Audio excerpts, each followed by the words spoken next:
오늘도 우리가 주님을 대하듯이 또 우리 성도들을 대하고 날마다 힘과 능력을 우리가 서로 공급하는 또 경험하는 우리 복된 교회가 되기를 소망합니다. 이제 오늘은 우리 출애굽기 말씀 17번째 이제 8번째 9번째 재앙을 함께 살펴봅니다. 이 출애굽기 10장에는 이제 이 메뚜기 재앙과 흑암 재앙 두 가지가 다 기록되어 있는 걸 여러분 볼 수 있습니다. 여러분 재앙을 우리가 차례대로 쭉 살펴보면서 우리가 다 외울 필요는 없지만 점점점 간단한 재앙, 별것 아닌 것처럼 보이는 재앙에서 점점 재앙이 어떻게 됩니까?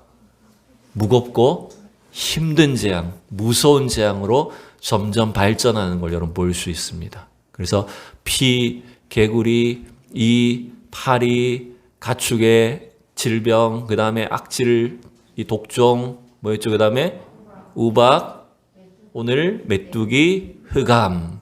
이렇게 이제 마지막 장자의 죽음 재앙까지 이제 10개의 재앙이 차례대로 진행이 되고 있는데, 여러분 이 재앙이 점점 진행이 되면서 하나님은 뭔가 그 재앙 한 가지 한 가지 자체의 의미보다는 점점 출애굽이라고 하는 전체적인 이 하나님의 역사가 얼마나 중요한가라고 하는 것들을 자꾸 가르쳐 주시는 걸 알 수가 있습니다.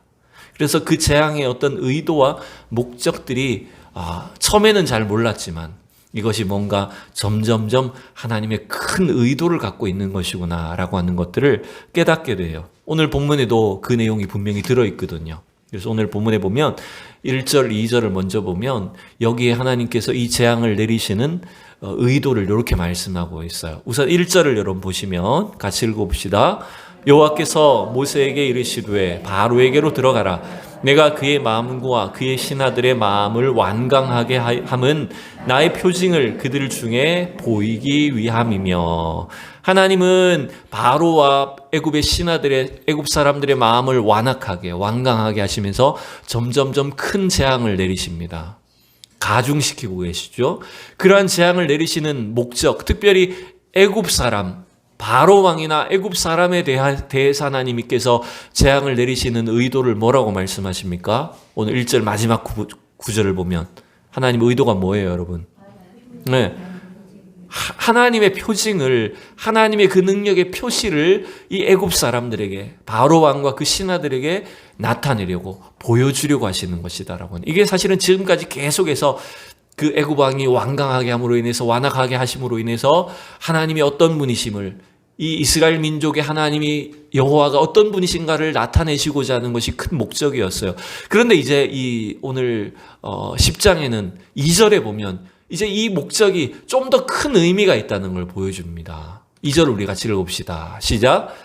내가 애굽에서 행한 일들, 곧 내가 그들 가운데에서 행한 표징을 내 아들과 내 자손의 귀에 전하기 위함이라. 너희는 내가 여호와인 줄을 알리라. 여러분 1절은 하나님의 표징을 누구한테 보여주기 위한 목적이었어요? 애굽 바로 왕과 애굽 신하들, 애굽 사람들에게 보여주기 위한 것, 그게 목적이라고 말씀드렸습니다. 첫 번째. 근데 2절의 목적을 보면 하나님께서 행하신 일들, 하나님의 그 권능의 어떤 능력의 표시들을 누구에게 알려주시기 위한 목적이라고 합니까? 누구의 아들일까요, 이게? 바로의 아들이 아닙니다. 애굽 자손이 아니에요. 모세와 그의 아들, 또 그 자손들. 결국 이건 누굴 말하냐면 이스라엘 백성을 말하죠. 지금 애굽 땅에 400년 넘게 살고 있는 이스라엘 백성들뿐만 아니라 앞으로 이들이 저 광야를 거쳐서 가나안 땅으로 들어가게 될 터인데 그 후손들, 이스라엘 백성의 후손들이 대대로 알아야 될 게 뭡니까, 여러분? 바로 우리를 구원하신 하나님이 애굽에서 어떤 일을 행하셨다, 우리 여호와 하나님이 어떤 분이셨다라고 하는 것들을 자손 대대로 알려주기 위한, 그들이 하나님으로, 그들이 하나님께서 자기를 나타내시기 위한 목적으로 이 10가지 재앙, 이 출애굽 사건 전체를 행하고 계시다라고 하는 걸 말하고 있는 거예요. 여러분 이게 왜 중요하냐면 이스라엘 백성들의 신앙의 가장 기초는 어떻게 보면 두 가지로 볼 수 있어요. 제가 생각했을 때 이 구약 성경을 통해서 이스라엘 백성들이 기억하고 체험해야 될 신앙의 기초는 두 가지입니다. 여러분 그게 뭐냐면 첫 번째는요, 모세를 통해서 하나님, 아니 모세가 아니에요, 아브라함을 통해서 주신 하나님의 언약입니다. 그들의 조상 아브라함을 통해서 하나님 주신 그 약속의 말씀을 먼저 붙잡아야 되죠. 그리고 그 약속의 말씀이 이 출애굽을 통해서 어떻게 성취되었는가를 알아야 돼요. 체험해야 돼요. 이 두 가지가 이스라엘 백성들의 신앙의 기초다라고 할 수 있습니다. 여러분, 이 두 가지는 어쩌면 오늘날 우리의 신앙의 기초와도 일맥상통한다고 볼 수 있어요. 여러분, 우리가 하나님을 믿고 그 하나님의 백성으로 이 땅을 산다는 것은 이 두 가지를 명확하게 알고 체험한 거예요. 뭐냐 하면 하나님께서 이 성경을 통해서 우리에게 주신 약속의 말씀, 그 언약의 말씀이 어떠한가를 아는 거예요. 이게 하나님 말씀이구나. 이게 하나님 약속이구나. 이게 영원히 대대로 변치 않는 하나님의 약속이라는 것을 우리가 명확하게 알아야 되죠. 근데 여러분, 단지 지식적으로 성경의 말씀을, 약속을 내가 아는 것으로 끝나면 안 되죠. 그 약속이 어떻게 구체적으로 성취되었는지를 경험해야죠. 마치 이스라엘 백성들이 아브라함을 통해서 주셨던 하나님의 그 언약이 출애굽 사건이라고 하는 이 놀라운 하나님의 능력을 통해서 구체적으로 경험된 것처럼, 저와 여러분의 신앙 속에서도 하나님의 그 약속의 말씀들이 오늘 우리의 구원의 사건으로, 구체적인 구원의 경험으로 체험되었기 때문에 우리의 신앙은 사실은 흔들리지 않고 견고한 기초 위에 서 있을 수가 있다라고 하는 것입니다. 여러분, 이 두 가지가 다 필요해요. 이 두 가지 신앙적인 어떤 체험이 우리 성도들의 삶에 있어서 분명히 필요합니다. 그래서 우리가 날마다 하나님께 나와 예배하며 말씀을 들으며 기도할 때에 하나님의 언약을 여러분의 것으로 붙잡을 수 있기를 축원합니다. 하나님의 약속의 말씀, 내게 주신 약속의 말씀을 붙잡는 성도들이 되어야 됩니다. 그리고 또한 내가 붙잡은 그 말씀이 구체적으로 오늘 나의 삶 속에, 삶의 현장 속에서 어떻게 성취되는가를 목격해야 됩니다. 그 체험이 필요해요. 이 말씀이 이렇게 나에게 하나님께서 주신 약속대로 이루어졌구나. 그 체험이 있을 때 우리의 신앙은 사실은 견고한 기초 위에 서 있을 수가 있다는 거죠. 그러한 목적과 의도를 통해서 하나님은 오늘 이스라엘 백성들에게 자기 자신을 나타내 보여주시는 것이다라고 알 수가 있습니다. 이제 8번째 재앙, 메뚜기 재앙을 우리가 살펴봐야 되는데, 이 본문이 사실은 굉장히 길어요. 다 읽어볼 수는 없어요. 하나님 이제 모세를 통해서 바로 왕에게 애굽에 내릴 이 메뚜기 재앙을 예고를 하십니다. 근데 본문을 가만히 쭉 읽어보다 보면 이게 앞부분과 이전의 상황과 뭔가 자꾸 뉘앙스가 달라지는 걸 볼 수가 있어요. 그냥 하나님은 이 바로 왕의 마음을, 또 모세도 자신도 마찬가지입니다. 바로가 이제 이 말을 들을까요, 안 들을까요? 재앙의 크기로 놓고 보면, 이 재앙의 무서움, 그 규모를 놓고 보면 이전에 경험했던 걸 비추어서 이게 보통 재앙이 아니겠구나 하면서 좀 두려워하는 마음이 있어야 됨에도 불구하고, 재앙이 커지면서 동시에 뭐도 점점 커지냐면 바로 왕의 이 교만도 점점 커집니다. 바로 왕의 이 완강함도 점점 세져요. 그래서 이제는 하나님도 마찬가지고 모세 자신도 바로 왕이 말을 안 들을 걸 아는 것 같아요. 그래서 그냥 일방적으로 이야기를 합니다. 하나님 명령을 전달을 해요. 하나님 명령을 듣지 않으면, 내 백성을 보내라고 하나님 말씀을 듣지 않으면 내일 이제 이 메뚜기 재앙을 내릴 거다. 그 메뚜기 재앙은 이런 의미죠. 7번째 재앙이었던 우박 재앙을 통해서 지면에 있던 모든 곡식들이 다 사라졌잖아요. 그죠? 그 9장에 나오는 보리와 삼이었나요? 하여튼 그때 봄에 나오는 곡식들이 다 우박으로 인해서 초토화가 됐어요. 그리고 이 메뚜기 재앙의 의미는 우박 재앙 뒤에 이제 남은 것들, 그 뒤에 났던 곡식들이나 이런 것들을, 그 나머지 것들조차 다 쓸어버리시겠다라고 하나님은 예고를 하고 계시는 거예요. 우리 같으면, 사실 우리 대한민국에 살고 있는 우리 성도들이야, 한국 사람들이야, 메뚜기가 그렇게 무서운 재앙이야? 그런 게 없으니까요, 사실. 그죠? 근데 여러분, 실제 역사 속에서도 보면 이 메뚜기 재앙은 굉장히 심각합니다. 아프리카나 이 중동, 최근에는 중국까지도 와요. 이 메뚜기 떼가 발견되면요, 실제 학자들이 연구를 한 겁니다.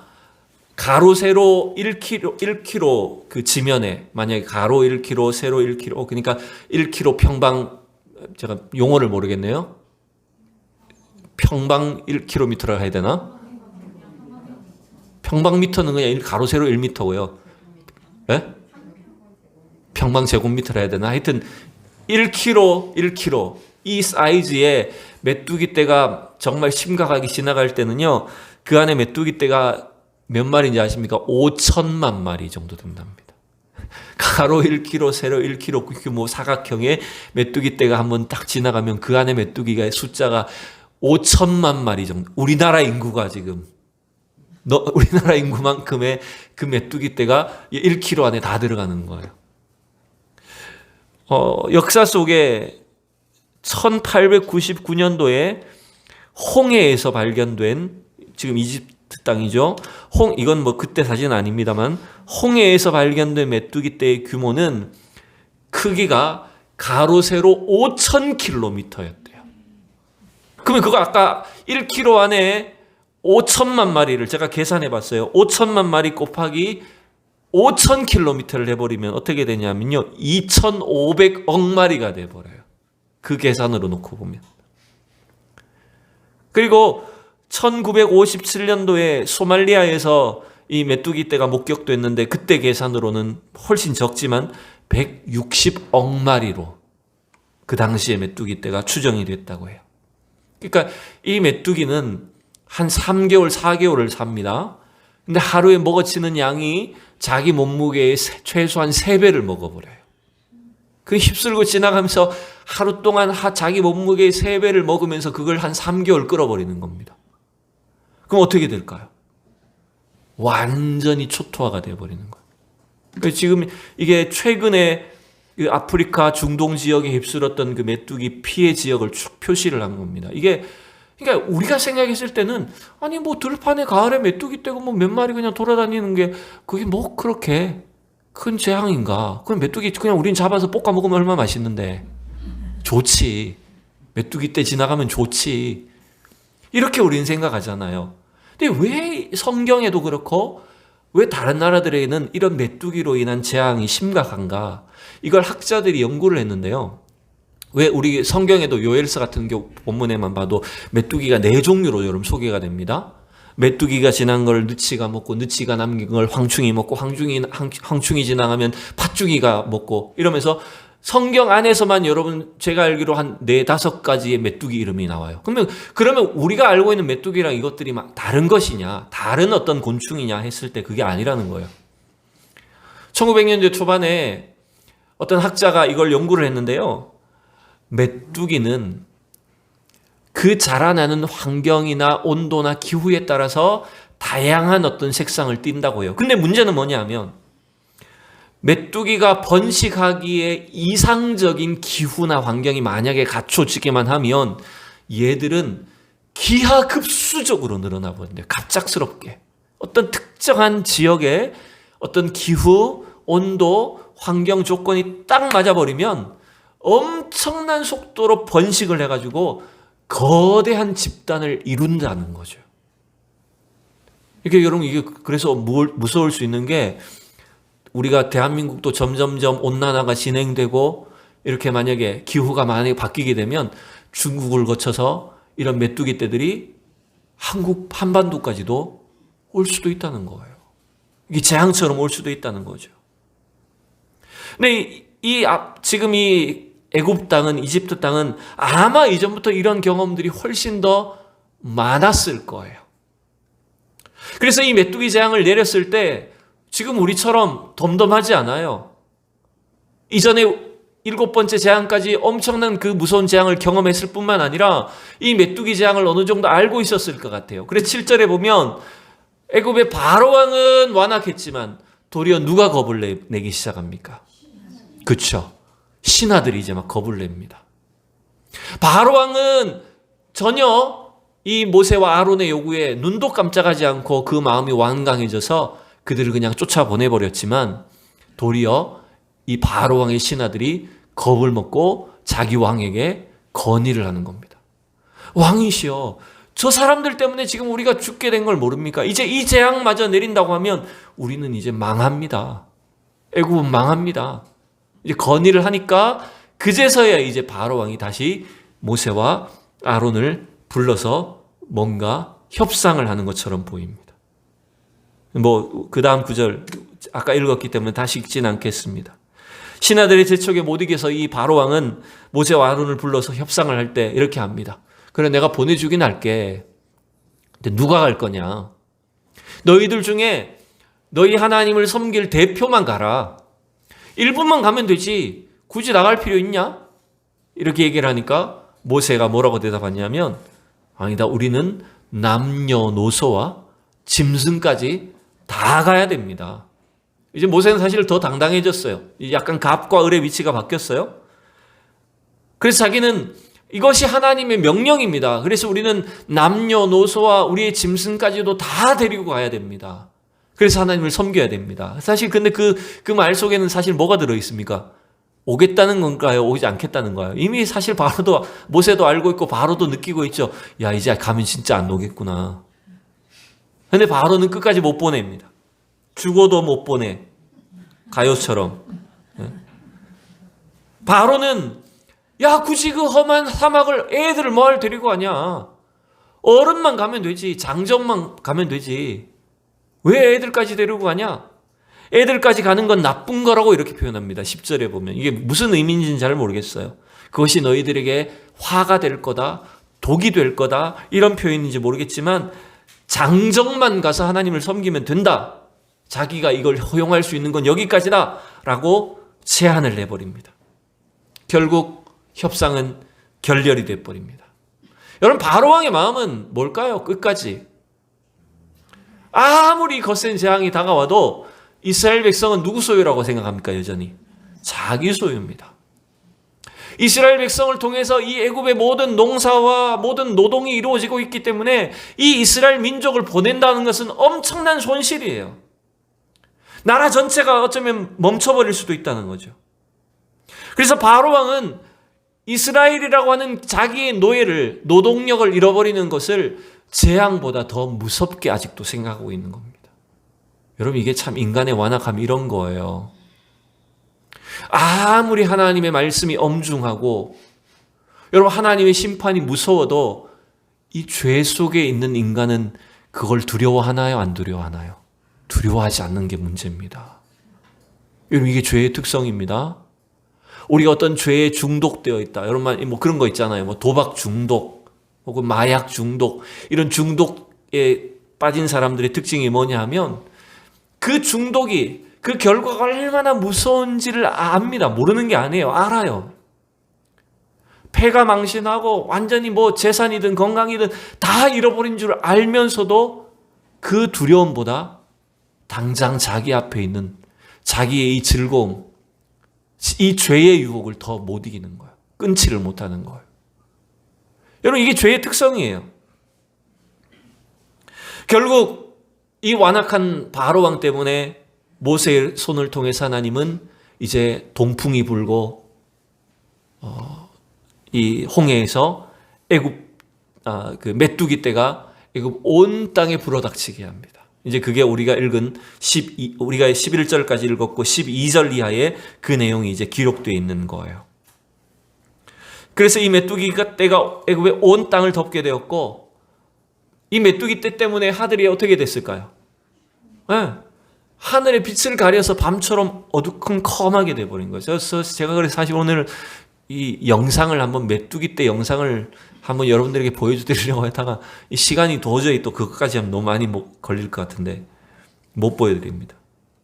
그래서 이 메뚜기 떼가 땅 위의 모든 것들을 다 이제 쓸어버리는 거예요. 아까 말씀드렸듯이 우박 재앙 이후에 나왔던 쌀볼이나 밀이나 이런 뭔가 그나마 추수할 만한 것들, 그 다음에 나무에 붙어 있는 것들, 사람들의 집안에 있는 것들, 이런 모든 것들을, 곡식과 식물들까지도 이 메뚜기 떼가 다 먹어버린 거예요.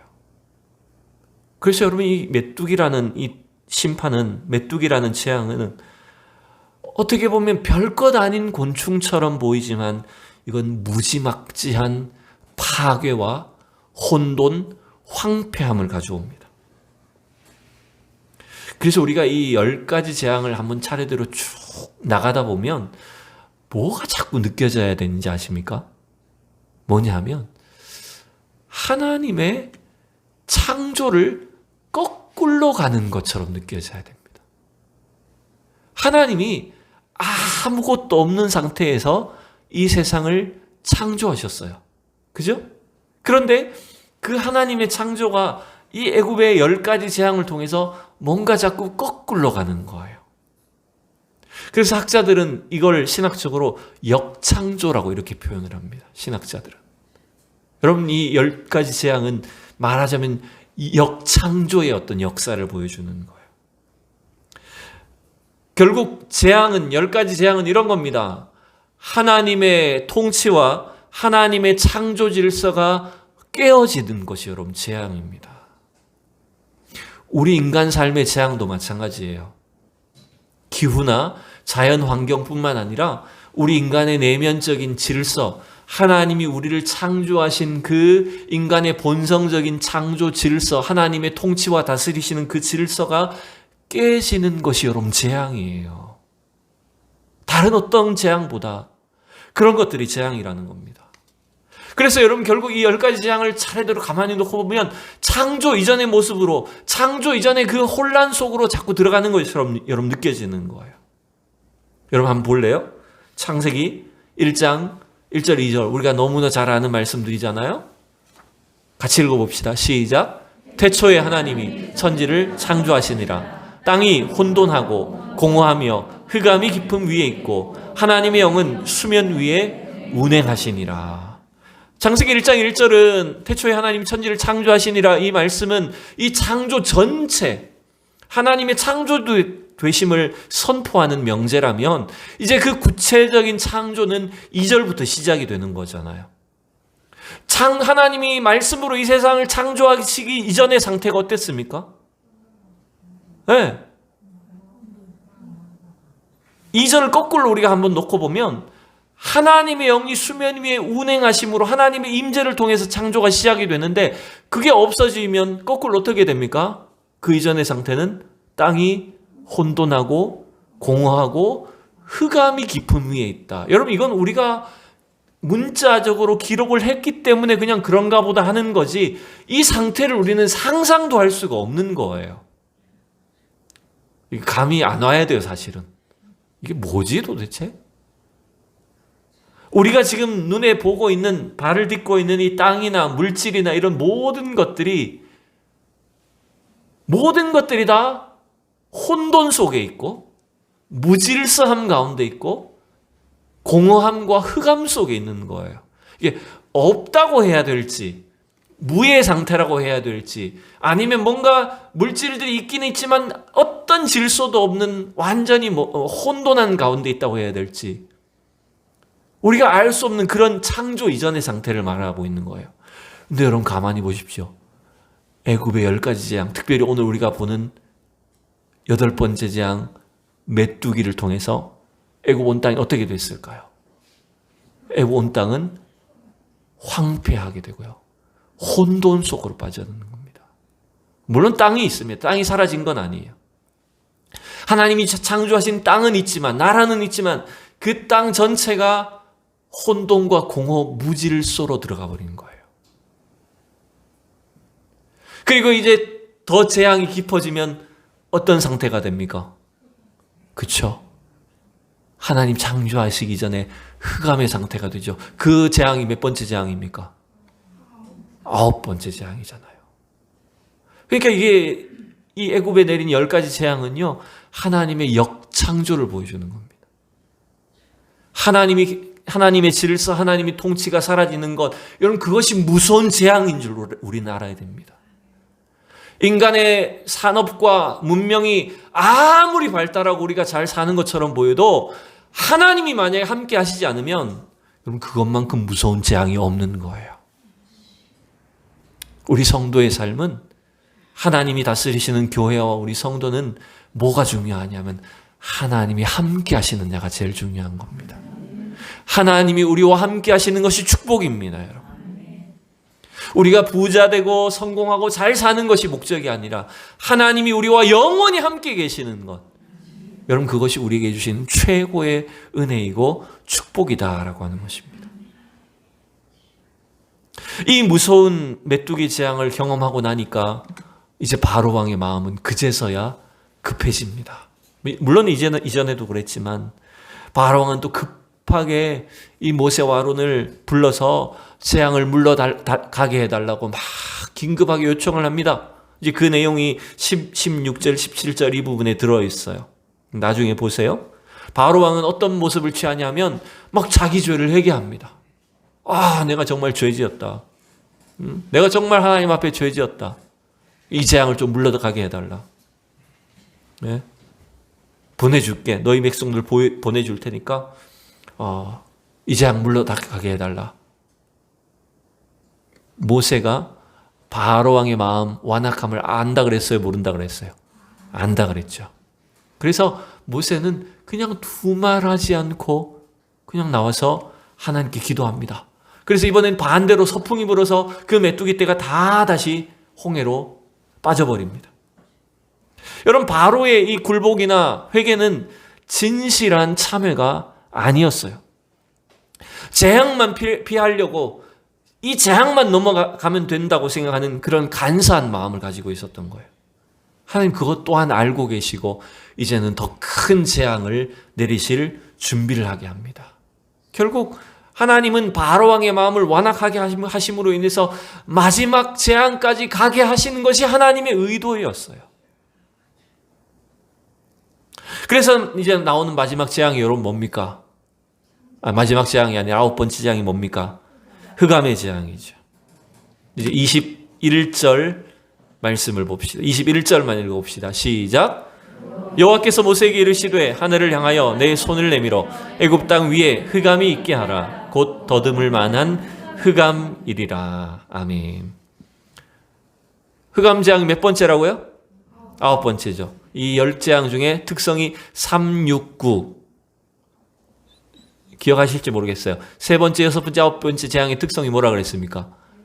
그렇죠. 아무 예고 없이 하나님 일방적으로 내리십니다. 뭔가 하나님 백성을 보내라고 명령도 없고요. 재앙 내릴 거라는 예고도 없고 그냥 일방적으로 재앙을 내려버리십니다. 이 9번째 재앙도 마찬가지예요. 아무런 경고도 없이 모세를 통해서 하늘에 손을 들고 기도했더니 흑암이 애굽 땅 위에 임했다라고 되어 있어요.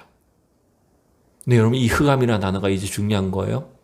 보통 우리가 깜깜하다, 어두워졌다라고 말을 하면 밤과 같이 됐다, 어둡다 이런 표현을 써도 되잖아요.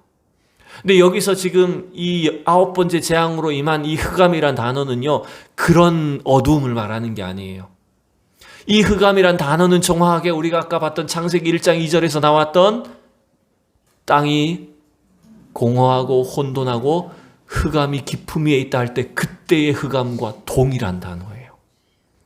즉 애굽 땅에 9번째로 임한 이 흑암의 재앙은 그냥 날이 왜 이렇게 어두워졌지? 왜 밤과 같지? 왜 이렇게 시커멓게 되었지? 이런 수준이 아니에요, 여러분. 여러분, 그냥 하늘이 어두워질 만한 게 여러분 뭐가 있을까요? 제가 생각을 해봤어요. 하늘이 어두워질 만한 게 뭐가 있을까요? 8번째 재앙도 어떻게 됐습니까? 아까 메뚜기 떼가 있으니까 갑자기 밤처럼 어두워졌어요. 또 어떤 일이 있으면 어두워질까요, 여러분? 흔히 여러분 자연 현상 속에서 밤이 오면 그렇죠. 또 이 중동이나 사막 지역은 뭐가 있을 수 있을까요? 뉴스에도 가끔씩 보면 모래 폭풍이 막 불면 어두워집니다. 깜깜해집니다. 또 해와 달과 천체가 이렇게 움직이다가 서로 가리면 어떻게 됩니까? 일식이나 월식이나 이런 천체 현상을 통해서 갑자기 깜깜해질 때도 있어요.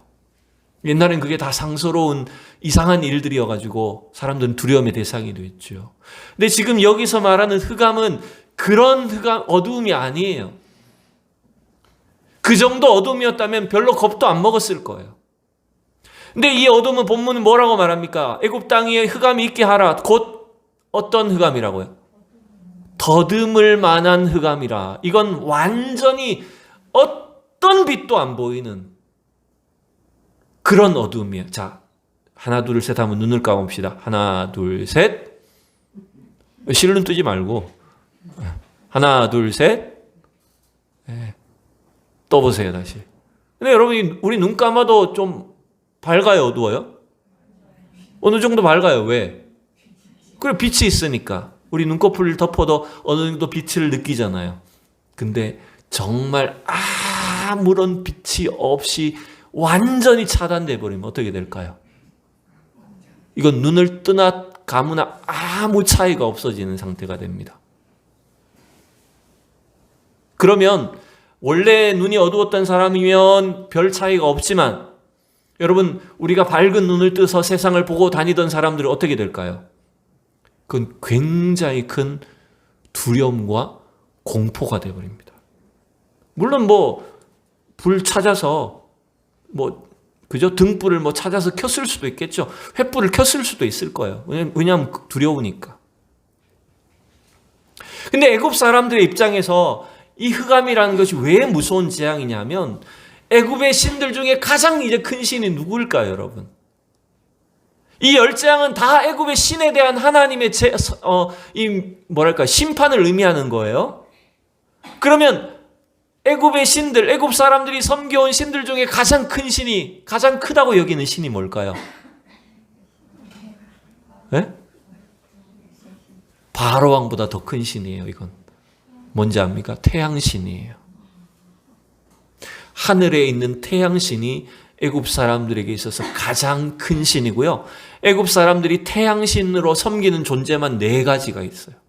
이름이 서로 다른 4가지의 태양을 의미하는 신이 있고, 그리고 애굽의 바로 왕은 바로 그 태양신의 아들이라고 믿고 있는 거예요. 그러니 하나님께서 그 태양을 3일 동안 완전히 가리셔서 애굽 온 땅의 빛을 다 사라지게 하셨다는 것은 하나님의 심판이 그들이 가장 숭배하는 그 태양에게 임했다는 것이고, 또 누구에게 임했다는 겁니다. 태양의 아들인 바로 왕의, 신처럼 높이는 바로 왕에게 하나님의 심판이 임했다는 걸 상징하는 겁니다. 그러니 여러분, 이 재앙은 애굽 사람에게 너무나 무서운 일이라는 거예요.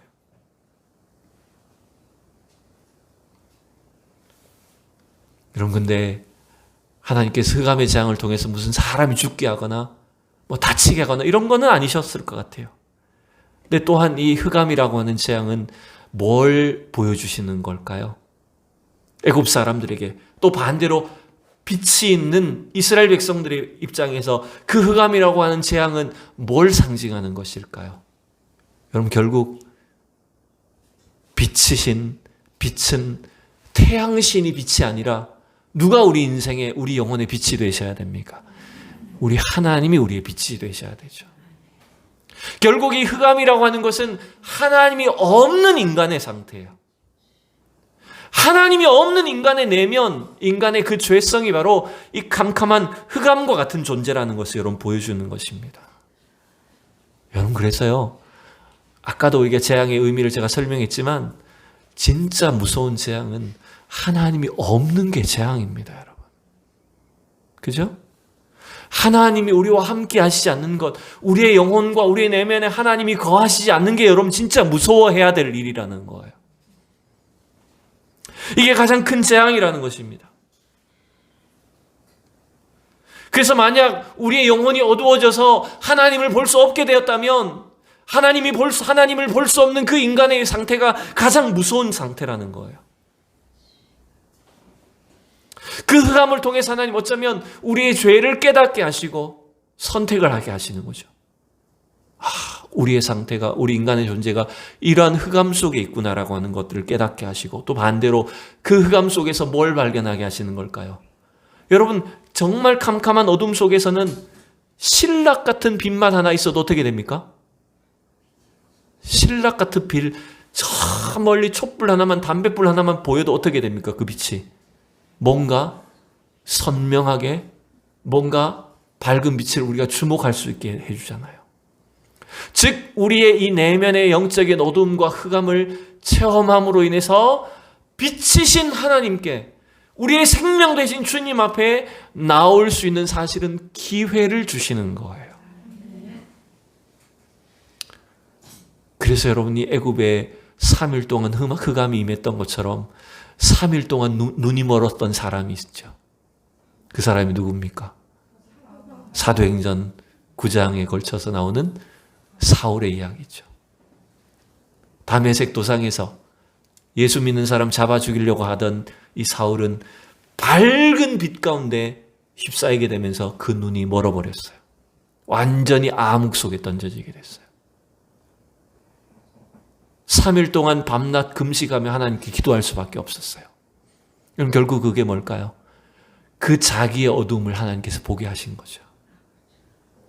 그래서 빛이신 예수 그리스도를 발견하고 그 주님 앞에 온전히 자기의 생애를 드리는 삶으로 바꾸는 축복을 이 바울에게 주셨던 거예요. 여러분, 오늘 우리는 애굽 백성들에게 애굽 나라에 일어났던 이 여러 가지 재앙들을 통해서 어쩌면 우리도 동일한 어둠 속에 이러한 애굽 바로 왕과 애굽 사람들처럼 동일한 하나님의 저주와 심판이 될 수밖에 없었던 우리 인생 가운데 우리의 밝은 빛을 주셔서 우리를 보게 하신, 우리 안에 거하시는 그 하나님으로 인하여서 날마다 여러분 안에 믿음이 충만하며 영적으로 담대해지고 주님께 대한, 하나님께 대한 감사와 기쁨이 넘치는 삶이 될 수 있기를 축원합니다.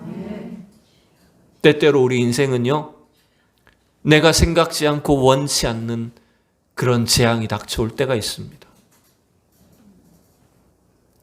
우리의 인생은 우리가 절대로 알 수 없고 계획할 수도 없고 우리가 원치 않는 일들이 얼마든지 일어날 수 있어요. 근데 중요한 건 뭘까요?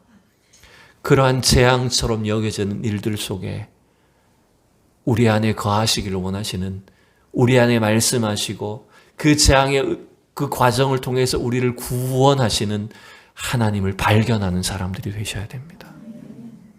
지난 추석 때 고향을 갔더니 저희 이제 친척 한 분 이야기를 해주시더라고요. 부모님이. 저희 친척 중에 저한테는 오촌 고모부가 되시죠. 오촌 고모부가 되시죠. 장로님이에요. 저희 집안이 정말 대부분 다 교회 다녀서 장로님 하면 너무 많을 건데 그 고모부도 장로님인데 저희 부모님과 거의 비슷한 연배시고 저 시골 경상도 시골에 사세요. 그러니까 시골에 장로님이니까 새벽기도를 매일 가시잖아요. 그때가 봄이었는지 여름이었는지 제가 잘 모르지만 자전거를 타고 새벽기도를 가시는데 그 전날 비가 너무 많이 내렸던 거예요. 비가 너무 많이 바람이 불고 비가 내려서 길가에 있던 나무가 가로수가 쓰러져 있는데 새벽에 어두운데 자전거를 타고 가니까 못 봤던 거죠. 그래서 쓰러진 나무에 자전거가 꼬꾸라져 가지고 사람이 날라서 도랑에 처박혔던 거예요. 한참 뒤에 이제 몇 시간 뒤에 발견이 됐는데 뇌사 상태가 돼버리셨어요. 그래서 지금까지 몇 달째 그냥 그렇게 계신다라고 이렇게 얘기를 하시더라고요. 그 자녀들의 마음이 어땠을까요? 그 자녀들이 저랑 육촌지간이 되는 친구들이 믿음이 좋은지 안 좋은지 저는 잘 모르겠어요. 근데 제가 알기로는 교회 잘 안 다닌 것 같아요. 그러니 그렇게 하나님을 잘 섬기는, 새벽기도를 열심히 다니는 자기 아버지를 왜 하나님이 이렇게 하셨습니까? 원망하고 있다는 이야기를 하더라고요. 그럴 수도 있죠. 당연히 그럴 수밖에 없죠. 얼마나 하나님께 원망이 되겠어요. 평생을 하나님을 섬기고 새벽기도 하시고 이랬는데 왜 하나님 이러한 재앙과 고통을 내리십니까? 우리가 어떻게 말로 설명할 수도 없고 쉽게 위로할 수도 없어요. 제가 제가 비난하려고 하는 게 아닙니다. 그렇지만 중요한 게 뭘까요? 저는 그렇게 생각해요. 하나님은 그 재앙이 그 자체가 목적이 아니에요. 그 재앙과 고통 자체가 목적이 아니라 그 어두움을 통해, 그 고통과 재앙을 통해 그 안에서 빛이신 하나님을 발견해야 됩니다. 우리의 인생은 이렇게 어두울 수밖에 없다는 것. 하지만 빛으로 오신 주님을 만나고 그분을 체험함으로 인해서 온전히 하나님의 그 구원을 나의 것으로 누리는, 나 자신의 구원으로 경험하게 되는 그 놀라운 축복이 있어야 된다는 것입니다. 오늘 이 메뚜기와 흑암의 이 엄청난 재앙 속에 우리 이스라엘 백성들에게는 하나님 그들을 보호하시고 그들을 구원하신 것처럼 오늘 우리 성도들의 삶 속에 주님이 참으로 구원자 되신 주님을 나의 하나님으로 만나며 나의 주님으로 분명히 경험하고 그 신앙 우리도 굳건하게 가질 수 있기를 진심으로 축원합니다. 기도하겠습니다. 살아계신 하나님, 주의 은혜를 감사합니다. 오늘도 이렇게 수요 예배를 드리며 하나님 말씀을 통하여 다시 한번 우리에게 향하신 하나님의 그 뜻과 하나님의 계획들을 깨닫기를 소망합니다. 하나님, 주님 없는 재앙이 우리에게 일어나지 않게 하여 주시옵소서. 하나님 없이 이 땅을 사는 어리석고 어두운 삶이 되지 않게 하여 주시옵시고, 어떤 환경 속에서도 빛이신 주님, 우리의 생명 되신 주님으로 인하여서 날마다 우리에게 믿음이 있게 하시고 담대한 신앙으로 이 땅을 이기게 하여 주시옵소서. 감사하며 예수님의 이름으로 기도하옵나이다. 아멘.